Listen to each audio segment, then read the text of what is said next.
अस्सलाम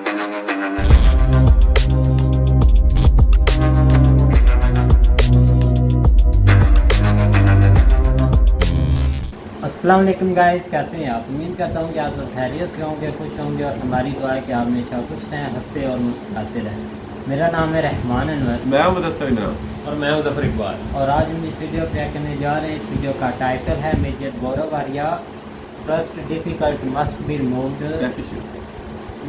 deficit must be removed for better ties with India Pakistan. तो ये भाई मेजर गौरव आर्या और आतिफ काज़मी की वीडियो है। तो चलो सबसे पहले वीडियो देखते हैं।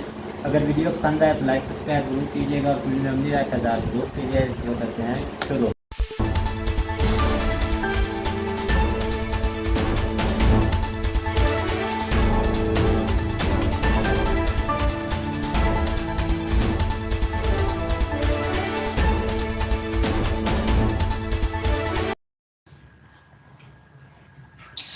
अस्सलाम वालेकुम, नमस्कार, सत श्री अकाल एंड गुड इवनिंग। मैं हूं आरजू काज़मी और आप देख रहे हैं पॉइंट ऑफ व्यू। जैसा कि आप लोग देख ही रहे हैं कि हमें जी आज ज्वाइन किया है मेजर गौरव आर्या ने। बहुत शुक्रिया सर कि आज आप आए। और बहुत लोग आपके लिए कह रहे थे, बहुत लोग आपको याद कर रहे थे। और पाकिस्तान में तो आजकल आपका बड़ा चर्चा है क्योंकि आपकी एक वीडियो बड़ी वायरल हुई है जिसमें आपने कहा है कि इमरान खान साहब जो हमारे फॉर्मर प्राइम मिनिस्टर हैं, उन्होंने बहुत डैमेजेस किए हैं पाकिस्तान को और पाकिस्तान आर्मी को। आपके ख्याल से ऐसा क्यों कहा है आपने? आरजू जी, ऐसा है कि जो इमरान खान के बयान थे, शेख रशीद के जो बयान आप देख लीजिए। शेख रशीद जिस दिन इमरान खान की सरकार गिरी है, वो पूरा जो ड्रामा हुआ है और रात को मिडनाइट पे सुप्रीम कोर्ट आपकी खुली है पाकिस्तान की, जो भी है, उसके एक हफ्ता पहले शेख रशीद कह रहे थे अजीम फौज है, अजीम फौज है। ये अजीम के बिना फौज का नाम ही नहीं लेते थे, अजीम फौज है, अजीम फौज है। इमरान खान ने भी वन पेज बोला। जैसे ये कुर्सी से गए, जैसे ही इमरान खान की कुर्सी गई, वो वजीर आजम से साबिक वजीर आजम बने, उनके सुर बदल गए। ठीक है, पहली चीज तो ये है। दूसरी चीज ये है कि काफी इंडियंस ये समझ नहीं पाते कि पाकिस्तानी फौज है क्या। क्योंकि शायद इंडिया में 75 साल की कॉन्टिन्यूस डेमोक्रेसी रही है, तो इंडिया में फौज के लिए प्यार बहुत है, फौज के लिए इज्जत बहुत है। और सबसे क्रेडिबल इदारा पूरे हिंदुस्तान में इंडियन आर्मी, वाला इसे army I mean navy, air force, जो आर्म्ड फोर्सेज हैं, वो सबसे ज्यादा लोग प्यार करते हैं, इज्जत करते हैं और सबसे ज्यादा क्रेडिबिलिटी है उसकी। हैविंग सेड दैट, ये इसलिए भी है क्योंकि इंडियन आर्मी हर समय पावर से कॉन्शियसली दूर रही है। इनको किसी ने बोला नहीं कि आपको पावर से दूर रहना है, इनको किसी ने ये नहीं बोला कि आपको सत्ता के गलियारों से दूर रहना है। इनका खुद का डिसीजन था कि हमारा काम नहीं है कि हम प्रेसिडेंशियल पैलेस में जाएं, या हमारा काम नहीं है राष्ट्रपति भवन में जाएं या प्राइम मिनिस्टर का हमारा ये काम नहीं है। हमारा काम है मुल्क की दिफा करना, जो भी हमारी बेस्ट ऑफ आवर एबिलिटी हम करेंगे। ये डिसीजन बहुत पहले इन्होंने सबकॉन्शियसली कॉन्शियसली ले लिया था और उस पर ये 75 साल से 1% भी दाएं बाएं नहीं हुए, आपने देखा होगा। मैं इसलिए कहता हूं पाकिस्तान को डैमेज, पाकिस्तानी आर्मी को डैमेज करे। देखिए आरजू जी, थोड़ा सा आपको बात कड़वी लगेगी, लेकिन बात सच है और कहने वाली है। बात यह है कि there is no Pakistan without the Pakistan army. पहले आप एक बात ये क्लियरली, हो सकता है कई पाकिस्तानी बोले कि नहीं साहब डेमोक्रेसी है, जो भी है, मैं इसमें बहस में नहीं पड़ रहा, ठीक है। और कई बार पाकिस्तान का मार्शल लॉ का भी फेज आया है और डेमोक्रेसी का भी फेज आया है, हाइब्रिड रजीम का भी फेज आया है, अलग अलग है। लेकिन the Pakistani army is the reason for the existence of the Islamic Republic of Pakistan. और मैं इस पे किसी भी पाकिस्तानी या इंडियन से बहस करने को तैयार हूं आरजू जी, कोई भी बहस कर ले। देखिए, आपके जितने भी इदारे हैं पाकिस्तान में, वो आपकी आवाम की नजरों में क्रेडिबल नहीं है। यहां तक कि जब बिजली का बिल इकट्ठा करने की बात होती है, they take help of Pakistan army. मैं ये नहीं कह रहा कि पाकिस्तान आर्मी इसलिए is the reason for the existence of Pakistan क्योंकि हिंदू अटैक कर देगा, यहूदी अटैक कर देंगे, साजिश। मैं उन सब चीजों की बात, मैं उन सब चक्रों में नहीं पड़ रहा, ठीक है। मैं आपको सिर्फ एक कह रहा हूं कि आपका स्टेट है पाकिस्तान, दैट इज 97% और 95% मुस्लिम, ठीक है। इसको इस्लाम का एक अमन का गहवारा कह के बनाया था कि यहाँ पे मुसलमान रहेंगे, टू नेशन थ्योरी, कि हिंदू और मुसलमान एक साथ नहीं रह सकते, रहेंगे तो फसाद होगा वगैरह वगैरह। ये मैं ओवर सिंप्लीफाई करके बता रहा हूं, पर इसका लबोलुबाब यही है कि these are two different cultures, two different civilisations. और हम लोग नहीं मानते, आप लोग मानते हैं, ठीक है, कोई बात नहीं, वो हमारा इख्तलाफात इसमें हो सकते हैं। मेरा ये कहने का मतलब है आरजू जी कि जहां तक पाकिस्तानी फौज की बात है ना, I'll tell you, in a country of which is 95-97% मुस्लिम, आप देखिए, चाहे आप साजिश का नाम दीजिए, आप कोई भी चीज का नाम दीजिए, जितना पाकिस्तान में मुसलमान ने मुसलमान को मारा है, और शायद ही किसी मुल्क में आपस में लोगों ने इतना मारा होगा। कभी शिया सुन्नी के नाम पे, कभी सुन्नी अहमदी के नाम पे, कभी मुहाजिर पश्तून के नाम पे, मुहाजिर पंजाबी के नाम पे, यानी कि in the end everybody who is killing and who is dying, मरने वाला और मारने वाला तो दोनों मुसलमान है ना। अल्लाह रसूल कुरान को तो दोनों मानते हैं ना, जो मर रहा है और जो मार रहा है। ऐसी बात तो नहीं है कि कोई गैर मुस्लिम है।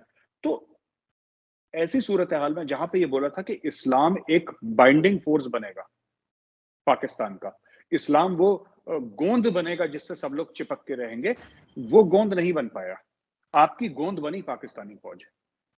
वो फौज नहीं है, वो एक गोंद है, वो एक ग्लू है जो आपके पूरे मुल्क को जोड़ के रखी है। और जो भी शख्स, देखिए, मैं कोई जनरल बाजवा का फैन नहीं हूं। काफी पाकिस्तानी मुझे कहते हैं कि साहब आप तो जनरल बाजवा की तारीफ कर रहे हैं, तो मैं उनको यही कहता हूं कि आप एक बात सोचिए, आपके बड़े मशहूर सिंगर हुआ करते थे नुसरत फतेह अली खान साहब, ठीक है, आपके बड़े मशहूर शायर हुआ करते थे फैज अहमद फैज। क्योंकि वो दोनों पाकिस्तानी थे, क्या आरजू जी मैं ये कहता हूं कि नुसरत साहब अच्छा नहीं गाते थे और फैज अहमद फैज अच्छे शायर नहीं थे, just because they are Pakistani? Can I make that statement? That would sound stupid. That would, क्योंकि इन लोगों को तो मतलब ऐसा है कि सूरज को रोशनी दिखाना या सूरज को चिराग दिखाना, जो भी मुहावरा है, तो ये तो अपने आर्ट में टॉप पे थे ये लोग। तो जो जनरल बाजवा ने बात करी है इस्लामाबाद सिक्योरिटी डायलॉग्स की, मैं 2-3 साल से फॉलो कर रहा हूं जनरल साहब ने जो भी बातें बोली हैं। प्रॉब्लम यह है कि आपका आर्मी चीफ जो है ना, he speaks like a statement, like a statesman. आपका army chief, he speaks like a statesman. And आपका जो साबिक प्रधानमंत्री है, मैं माफी चाहूंगा, मैं ये बात बोल रहा हूं, ही स्पीक्स जैसे कि पंचायत के इलेक्शन हो रहे होंगे। तो अगर ये जनरल बाजवा की बात ही सुन लेता, ठीक है, तो मोदी जी को तो वैसे ही कि हिंदुत्व है, आरएसएस है, फाशिस्ट है, ये वो, तो इन्होंने तो दुनिया भर की, ठीक है, आप हमारी मत सुनो ना, हम तो गैर हैं, हम तो दुश्मन हैं। पर जनरल बाजवा तो आपका आर्मी चीफ है, जनरल बाजवा की सुन लो। बोला क्या जनरल बाजवा ने? अगर मैं कई बार बोल चुका हूं, आज मैं फिर आपकी शो में रिपीट कर रहा हूं, आरजू जी, अगर मैं होता ना इमरान खान की जगह, तो मैं बनी गाला में जनरल बाजवा को बुलाता, सामने कुर्सी में बैठाता और बोलता, जनरल साहब अब आप बताओ क्या करना है, आप बताओ क्या करना, आप क्या कह रहे हैं बताओ, मैं समझना चाहता हूं। देखिए, बात यह है ना कि पाकिस्तान में और कोई इंस्टीट्यूशन है नहीं आरजू जी। अब मैं बताता हूं, कई पाकिस्तानी सुनेंगे तो आपको भी उल्टी सीधी बातें सुननी पड़ेंगी, मुझे भी, लेकिन फैक्ट यह है कि आपके यहां ना कोई चीज काम नहीं करती, ठीक है। जो वो बिजली देता है के इलेक्ट्रिक, वो ठीक से काम नहीं कर रहा, ठीक है ना। आपके डैम्स ठीक से काम नहीं कर रहे, सुपारको ठीक से काम नहीं कर रहा, आपका क्रिकेट बोर्ड ठीक से काम नहीं कर रहा, economy, diplomacy, parliament, supreme court, काम आपका कौन कर रहा है? आपके मुल्क में एक ही इदारा है, और जब आप उसी इदारे को, जो कि पाकिस्तान के लिए, मैं उस इदारे में भी मैं कह रहा हूं कि 10 गलतियां हैं और पास्ट में भी थी, और उनका किरदार ठीक नहीं रहा पास्ट में। मार्शल लॉ को कोई सपोर्ट नहीं कर सकता, गलत हुआ जो भी करा, लेकिन fact of the matter is it is the only institution in Pakistan that works. और उसके खिलाफ जो भी बात करेगा, तो या तो उसको अकल नहीं है, बुद्धि नहीं है, उसको इल्म नहीं है, वो अहमक है, he does not understand what he is doing. और ये बार बार जो आपके लोग बोलते हैं, ये कि जो रिक्वेस्ट कर रहे हैं जनरल बाजवा को कि आप आइए और अपना किरदार निभाइए, ये सियासतदान है जो कह रहे हैं कि you know they are asking the military for intervention. ये पता नहीं अजीब से लोग हैं ये, तो इसलिए मैंने वो स्टेटमेंट दिया आरजू जी। लेकिन देखें मेजर साहब, इस तरह की जो आप बात कर रहे हैं कि हमारे यहाँ लड़ाई झगड़े होते हैं और शिया सुन्नी और ये सब, ये तो भारत में भी होता है। भारत में भी जो मुस्लिम्स रहते हैं वो भी शिया सुन्नी करके लड़ रहे होते हैं, और जहाँ पे भी बहुत सारे लोग होते हैं, इवन हिंदू कम्युनिटी में भी जो बहुत सारी जात वगैरह होती हैं उनके आपस में क्लैशेस रहते हैं। लेकिन यहाँ पे तो ये भी कहा जाता है कि इन सब के पीछे भारत है। उसमें आप क्या कहेंगे? आप लोग बलूचिस्तान में भी हमें कहा जाता है कि जी भारत जो इंटरफेयर कर रहा है। इवन शिया सुन्नी झगड़े को भी एक टाइम पे कहा गया था, लास्ट ईयर मेरे ख्याल हुआ था, तो यही कहा था कि इंडिया करवा रहा है। तो ये बार बार इंडिया अपने सारे काम छोड़कर और पाकिस्तान के पीछे जो बताया जाता है पड़ गया है, तो इसकी क्या वजह हो सकती है? देखिए, बात यह है कि आपने भारत को दुश्मन करार दे दिया। आपसे मेरी मुराद पाकिस्तानी एस्टेब्लिशमेंट से, पाकिस्तानी जो इंटेलेक्चुअल एंड थिंकिंग क्लास है। आपने बोल दिया भारत हमारा दुश्मन है, तो आप दुश्मन से क्या चाह रहे हैं? तो आरती उतारेगा आपकी, आपको मिठाई खिलाएगा, खाने पे बुलाएगा।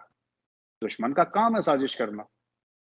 अगर आप कहते हैं भारत ने साजिश करी, तो करी होगी, मैं मना नहीं कर रहा, मुझे नहीं पता इसके बारे में, लेकिन करी होगी। क्योंकि भाई अगर आपने हमें दुश्मन करार कर ही दिया, आपने बोल ही दिया कि भाई तुम दुश्मन हो, तो दुश्मन तो अपना काम करेगा। और हमने आपको करार कर दिया कि आप दुश्मन है। आप एक बात देखिए ना कि आरजू जी एक बात पूछिए, चलिए आप ये कहते हैं कि इंडिया पाकिस्तान के अंदर शिया सुन्नी फसाद के पीछे आपने बोला कि भारत है, ठीक, चलिए फर्ज कीजिए ये बात सच है, मैंने मान लिया कि भारत है इसके पीछे। भारत, इजराइल, अमेरिका, कोई भी मुल्क तभी आपके मुल्क का फायदा उठा सकता है जब भाई भाई आपस में लड़े। मेरा आपसे वही सवाल है जो मैंने क्वेश्चन नंबर 1 में जवाब दिया था कि अमन का गहवारा होना था पाकिस्तान को, उम्मत का लीडर होना था पाकिस्तान को। ईमान इतना कमजोर क्यों है पाकिस्तानियों का कि कोई भी बाहर वाला आके हल्की सी चिंगारी लगाता है तो आग लग जाती है? या तो ईमान में प्रॉब्लम है, जो आपके दिल में है ईमान आपका मजबूत नहीं है, ठीक है ना? ऐसा आपने कभी देखा है सऊदी अरेबिया में आपस में झड़प हो गई, लड़ाई हो गई, या ईरान में हो गई कहीं जा, या दुबई में लोग एक दूसरे को काट रहे हैं, या मस्जिदों में बम फूट रहा है? अगर इंडिया टेररिज्म स्पॉन्सर कर रहा है पाकिस्तान में, शिया सुन्नी के बीच में फसादात अगर इंडिया स्पॉन्सर कर रहा है, चलिए आप कहती हैं हाइपोथेटिकली, मैं मान लेता हूं, आप कह रही हैं ठीक कह रही होंगी, कोई बात नहीं, हमने मान लिया, इंडिया ग्रेनेड दे सकता है, उसकी पिन निकालने वाला और मस्जिद के अंदर फेंकने वाला तो मुसलमान ही है। ऐसा तो नहीं कि मेजर गौरवालिया ने फेंक दिया उसको, मैं तो नहीं गया कभी पाकिस्तान। तो आपको ये समझना पड़ेगा कि रादर देन आप ये बोलें कि ये साजिशें हो रही हैं और ये लोग हमारे पीछे पड़े हैं और सब लोग कमरे में बैठ के सारा काम छोड़ के यही काम करते हैं, पाकिस्तानियों को ये सोचना चाहिए कि हमारे बीच में एका क्यों नहीं है, हमारे बीच में एकता यानी कि यूनिटी क्यों नहीं है? जिन्ना साहब तो कहकर गए थे ना, यूनिटी, फेथ एंड डिसिप्लिन। तो यूनिटी बिल्कुल। कहाँ है, फेथ कहाँ है, डिसिप्लिन कहाँ है? हैट्रिक तो नहीं हो ले, सकता ना कि तीनों विकेट उड़ गए एक साथ, दिस इज नॉट गुड। लेकिन लेकिन सर अगर यही बात मैं कश्मीर के लिए कहूँ कि जब आप लोग कहते हैं कि पाकिस्तान जो है वो लोगों को भेज रहा है या पाकिस्तान मदद कर रहा है, तो उस वक्त आप ऐसा क्यों नहीं सोचते कि आपके उधर कश्मीर में यूनिटी नहीं है, कि आप लोग इस चीज को नहीं रोक पा रहे? वही चीज जो आप हमें कह रहे हैं।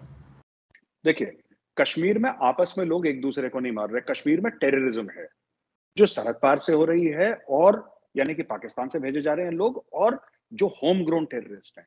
कश्मीर में शिया सुन्नी फसादात या हिंदू मुस्लिम फसादात नहीं है, क्योंकि कश्मीर में सारे हिंदू मार दिए। अब कश्मीर में, ठीक है, हिंदू ना के बराबर है, कुछ कुछ हैं, जम्मू में तो हैं, कश्मीर वैली में हिंदू नहीं है। वो 100% हिंदू एरिया हुआ करता था, 100% हिंदू एरिया हुआ करता था, जैसे पूरा हिंदुस्तान हुआ करता था। अब कश्मीर वैली इज ऑल्सो, मैं घाटी की बात कर रहा हूँ, वैली की, Kashmir valley is 97% Muslim, there are almost no Hindus, almost पूरी एक नस्ल वहां पे पैदा होके बड़ी हो गई है जिसका कोई हिंदू दोस्त नहीं है। And I think that is, मेरे खुद इंडिया में इतने मुस्लिम फ्रेंड्स हैं, घर में आना जाना है, हमने कभी नहीं सोचा वो मुसलमान है, या उन्होंने कभी नहीं सोचा हिंदू हैं, आते हैं, मदर से मिलते हैं, जब फादर थे हमारे उनसे मिलते थे, तो हमने तो कभी नहीं सोचा, क्योंकि हमारा कभी माइंडसेट ऐसा नहीं था। देखिए, इंडिया में प्रॉब्लम्स हैं अपनी आरजू जी, अगर कोई ये बोले ना कि इंडिया परफेक्ट है, ऐसा नहीं है, हमारी डेमोक्रेसी में भी बहुत ज्यादा प्रॉब्लम्स हैं, राइट? पर हम लोग कभी उसको ना मजहब का जामा पहना के ये नहीं बोलते कि हाँ ये ठीक है। क्या इंडिया में राइट्स होती हैं? होती हैं। क्या दो कम्युनिटी के लोग एक दूसरे को मारते हैं? बिल्कुल मारते हैं। क्या इंडिया में गरीबी है? है। पर हम इसके बारे में झूठ नहीं बोलते। हम ये नहीं बोलते कि नहीं नहीं नहीं साहब, इंडिया में तो ऐसा है कि जैसे आप एयरपोर्ट से उतरेंगे तो हर जगह चमक रहे हैं 200 वॉट के बल्ब। ऐसा नहीं है। और जब तक हम सच नहीं बोलेंगे, जब तक आप लोग सच नहीं बोलेंगे, तब तक ये मसला कहीं, मतलब प्रॉब्लम सॉल्विंग का तो पहला ये है कि you must realise there is a problem. तो ऐसा ये कि साजिशें, देखिए बात यह है कि इंडिया की पिछले, ये आपकी इजाजत हो तो मैं एक और चीज बोलना चाहता हूँ अर्जुन जी, कि काफी लोगों का ना ये था कि इंडिया के, और काफी आपके टॉप एंकर्स भी बोलते हैं कि साहब इंडिया में इलेक्शन में सबसे बड़ा जिसने पाकिस्तान को गाली दी थी वो इलेक्शन जीत जाता है। ये ऐसा पाकिस्तान में अक्सर टेलीविजन एंकर्स बोलते हैं। आपको पता है पिछले साल इंडिया का total export crossed 650 billion US dollars, जिसमें 400 बिलियन नॉन आईटी था। 650 बिलियन डॉलर्स, जो कि कह रहे हैं कि 4-5 साल में it will cross $1 trillion per year. $1 trillion per year. ये पाकिस्तान को गाली देके इंडिया ने $650 अरब का एक्सपोर्ट कर दिया, बस पाकिस्तान को गाली दे देके।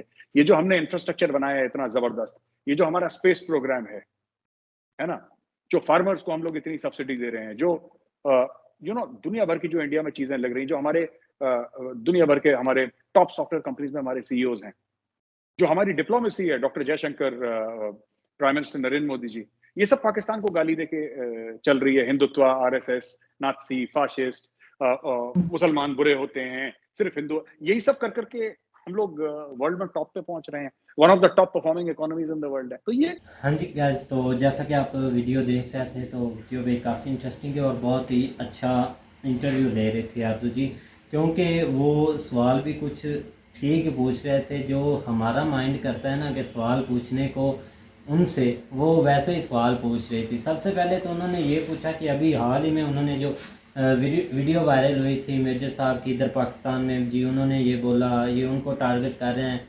इमरान खान साहब को। फिर उन्होंने जो ये जो हमारी यहाँ लड़ाई होती है आपस में, बिल्कुल ये तो उनकी ठीक बात थी कि करने वाले तो ये खुद ही हैं, पीछे से अगर आते हैं तो।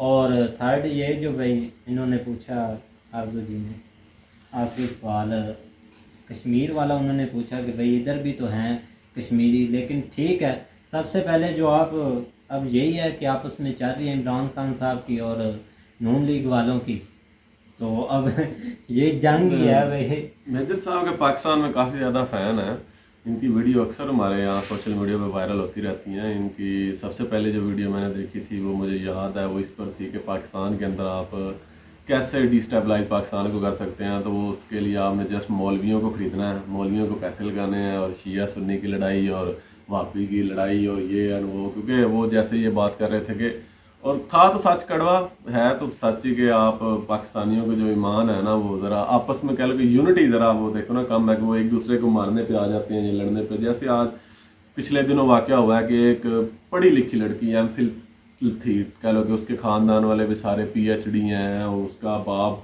20वें स्केल का गवर्नमेंट में जॉब कर रहा है, और उसने कराची में जो है वो खुदकुश हमला किया, तो जो कि बड़ा अलार्मिंग था। कह लो कि एक इलिटरेट पर्सन का खुद का इस्तेमाल का करना हो रहा है कि हो रहा है, देखो ना। तो वो जैसे मान रहे थे, कह रहे थे कि ज़ाहिर है जब आपने इंडिया को दुश्मन करार दे दिया है तो ज़ाहिर है फिर वो प्रॉक्सी वार तो वो इंडिया करेंगे ही, तो वो तो जस्ट फिर पैसे ही लगाएंगे ना, बाकी काम तो आपके लोग ही कर रहे हैं, बलोच कर रहे हैं या आगे तो यही बैठे हुए हैं सब के सब, कह लो कि तालिबान करते हैं। जैसे आप इसमें आप देखो ना, ये ज़रूरी नहीं कि इंडिया पैसे लगा रहा है, ये तो हमारी एक थिंकिंग बन चुकी है ना, या एक हमारी सोच है कि इंडिया पीछे से पैसे लगा रहा है, और भी कहीं यार देखो हो सकते हैं। तो पैसा तो उन लोगों को चाहिए होता ही है। देखो ना, पहाड़ों के अंदर सूखे पहाड़ों में वो बैठे हैं, उनके पास कुछ है तो सही नहीं है, पैसा तो उनको ज़्यादा चाहिए होता है। अब ज़ाहिर है कोई उनको सपोर्ट तो करता है, मजबूरियां भी तो होती हैं। पाकिस्तानी जो है वो सीधा इंडिया पे डाल दें, अब इंडिया के अंदर कुछ दहशतगर्दी होती है वो पाकिस्तान पे डाल देते हैं। ज़ाहिर है फिर एक दूसरे के दुश्मन कंट्री है, उन्होंने एक दूसरे को ही कहना, दुश्मन को ही बोलना। हाँ ज़ाहिर है। लेकिन बलोचिस्तान वाले मामले पे कुछ रियलिटी भी आ जाती है ना, कि उनकी कुछ मजबूरियां भी हो सकती हैं कि जो इस लेवल पे आके वो पहुंचे हैं। देखो ना, उनके कोई बहुत सारी, जिस तरह वो एक तहरीकें वहाँ पे वो चला रहे हैं, या बहुत सारी चीज़ें जो उनको वहाँ पे मिल नहीं रही, जो बाकी सूबों को या बाकी लोगों को मिल रही हैं, तो इस लिहाज से भी हो सकता है। खैर बलूचिस्तान पे इतनी डिस्कशन तो मेरा नहीं था यहाँ पे। उनका वहाँ ये है कि वो चाइना के ऊपर वजह कह रहे हैं कि चाइना को निकल जाए हाँ, आगे। ये है चाइना कर तो इंफ्रास्ट्रक्चर ही रहा है वहाँ पर, बलूचिस्तान के लेकिन ये अंदर लेबर का तरक्की ला इशू रहा है है। ना कि वो ज़्यादा लेबर जो है ना वो चाइना की जो है ना वो इसके ऊपर वर्किंग कर रही है, ये हमें करना चाहिए। देखो आप इसमें किस हद तक जो है ना वो बातें ठीक भी हैं, लेकिन ये है कि फिर भी एक पढ़ी लिखी औरत का जो है ना वो इस तरह एक स्टेप लेना जो है ना वो एक खतरनाक सिचुएशन में। अच्छा, इसके अलावा मेरे साहब हमारी आर्मी पे कमेंट कर रहे थे, तो मैं बिल्कुल उनसे 100% इत्फाक करूंगा कि पाकिस्तान के अंदर एक ही अदारा है जिसके अंदर मेरिट है, ठीक है, जिसके अंदर मेरिट है, वहाँ पर रिश्वत नहीं चलती, वहाँ पर कह लो कि एक पूरा डिसिप्लिन है, ठीक है। और पाकिस्तान की फ़ौज के कह लो कि ये अदारा ऐसा है कि उनके इवन जो अगर जब ये रिटायर्ड मेजर कर्नल निकलते हैं तो हमारे जो अदारे सिविल हैं उनको बड़ी खुशी से अपने एडमिन डिपार्टमेंट में रखते हैं, क्योंकि उनकी मैनेजमेंट स्किल्स बहुत अच्छी होती हैं। वो अपनी मैनेजमेंट की उनकी जो ऐसी ट्रेनिंग होती है फ़ौज के अंदर कि वो बाहर आके अपनी मैनेजमेंट स्किल्स कह लो कि वो कंपनीज बड़ी अच्छी चलाते हैं। तो इनके जो जितने भी प्रोजेक्ट हैं फ़ौज के पाकिस्तान के अंदर, वो कह लो कि करप्शन फ्री होते हैं, उसमें कोई करप्शन नहीं होती है, क्योंकि इनका बड़ा अच्छा निज़ाम है। फिर अगर आप इनके कैंटों वगैरह में भी जाएं, तो जैसे आप अभी कुछ दिन पहले रह कर भी आए हैं, तो आपको पता लग गया होगा कि कैंट के अंदर कितना अच्छा निज़ाम मैं होता तो है। 6 दिन रह के आया हूँ। हाँ, तो एक ही तो अदारा है पाकिस्तान में कि कह लो कि जिसके अंदर कुछ सब कुछ ठीक है, जिसमें कोई करप्शन वगैरह नहीं है। तो पाकिस्तान आर्मी की वजह से ही पाकिस्तान है।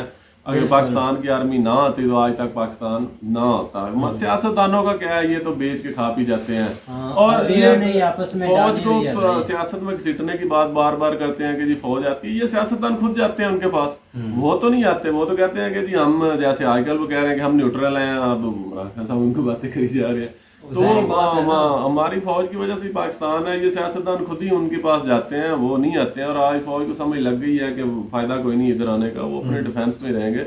तो बिल्कुल ठीक कह रहे थे कि यही इदारा है। और इसके पाकिस्तान की आज से पहले तो अवाम काफ़ी ज़्यादा पहले भी सपोर्ट कर रही थी फौज को, आज भी कर रही है। ऐसी बात नहीं है कुछ कि लोग हैं, कुछ हैं वो ट्रेंड चला देते हैं ट्विटर वगैरह पे। ये बस बचे हुए हैं, बाकी तो सारे अदारे उन्होंने एक तरीके से तबाह किए हैं। कोई ऐसा मेरिट वाला अदारा नहीं है जो आप किसी को भी देख लें कि हमें नज़र भी नहीं आता। तो ये एक रह गया, इसके पीछे आप बात धो के लगे हुए हैं। ये आज के नहीं लगे हुए, ये तकरीबन 3, 4, 5 साल थे जब से ये इमरान खान की उम्र स्टार्ट हुई थी ना, उस वक्त जो है ना वो काम ज़्यादा ही हो गया। पहले वो लगे रहे, अब ये उतरा है तो अब ये शुरू हो गए। ज़्यादा टारगेट किया उन्होंने जो है ना वो जनरल जो है ना हमारे बाजवा साहब हैं उनको, उन्होंने कसर तो खैर उन्होंने डायरेक्ट नाम ले लेके जो है ना वो पुकारा है उनको। ये भी अभी स्टार्ट हुए हुए हैं, लेकिन इन्होंने अभी नाम तो खैर नहीं लिए, अभी सुखा लगे हुए हैं। अभी जो है ना वो कुछ पीछे से ही जो है ना वो मिसालें पुराने जो सपा सलाह रहे हैं उनकी दे रहे हैं, या जो भी है। देखो आप किस इस हाथ हद तक तक जो है ना वो लेके फायदा जाते हैं। कोई नहीं है। आर्मी को ना इन द एंड सपोर्ट ही करना चाहिए कंट्री में, क्योंकि आर्मी है तो हम हैं। और आर्मी देखो, बिल्कुल, लेकिन इन ये- सियासतदानों ने तो जाके उधर जान नहीं देनी होती ना। आज वजीरिस्तान के अंदर इन्होंने तो नहीं लड़ना होता, लड़ तो अच्छा भाग के भाई, नौजवान ही रहे होते हैं। वो तो ठीक है, लेकिन वो जो एक क्वेश्चन आरजू जी ने भी किया है कि ये जो आप बोलते हैं कि भाई जब भी इलेक्शन आते हैं तो मुसलमानों को आपस यार में देखो, ये क्या हकीकत सीन है। जब इलेक्शन आते हैं, पिछले दिन इलेक्शन थे तो पहले एक सर्जिकल स्ट्राइक का कहा गया जी, मोदी साहब ने सर्जिकल स्ट्राइक करवा दी है। उसके बाद फिर क्या कहा जी, वो त्यारे लेके इधर आ गए, जो अपना पे लोड फेंक के फिर वो भाग गए।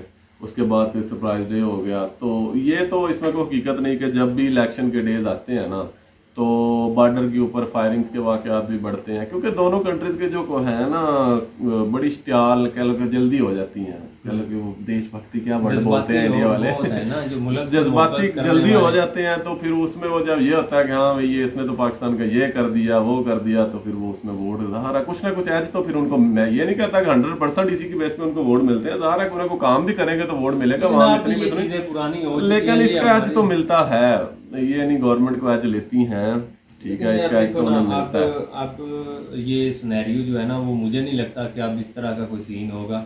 वो पहले वाले कोई होगी, ये एक थिंकिंग ही बनी हुई है ना। तो अब ये तो शुक्र है कि 1-1.5 साल हो गया बॉर्डर के ऊपर हमारे सुकून है, और अल्लाह करे ऐसे सुकून रहे। एलओसी के ऊपर कोई इस तरह के जो है ना, हालांकि जो है ना वो जिस तरह कहते थे कि इमरान खान की वजह से सारा कुछ जो है ना वो खराब हुआ या सारा कुछ, तो उसकी वजह से एलओसी पे भी जो है ना वो जिस तरह के वाक़यात पहले होते थे वो तो आप बिल्कुल 1.5 साल हो गया। आपने जो है ना लास्ट 14 अगस्त पे आपने देखा था कि ये 14-15 अगस्त पे कि वो एक दूसरे के साथ मिठाइयाँ शेयर कर रहे थे।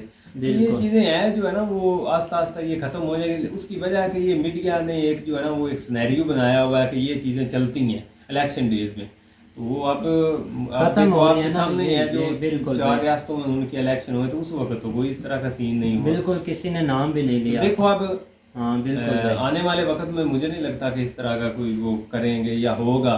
ये तो एक बात थिंकिंग ही बनी हुई है। बिल्कुल भाई, तो उम्मीद करते हैं कि गाइस आपको वीडियो पसंद आएगी। अगर पसंद आए तो लाइक सब्सक्राइब जरूर कीजिएगा और कमेंट में अपनी राय का इज़हार जरूर कीजिएगा। अल्लाह अल्लाह हाफ़िज़।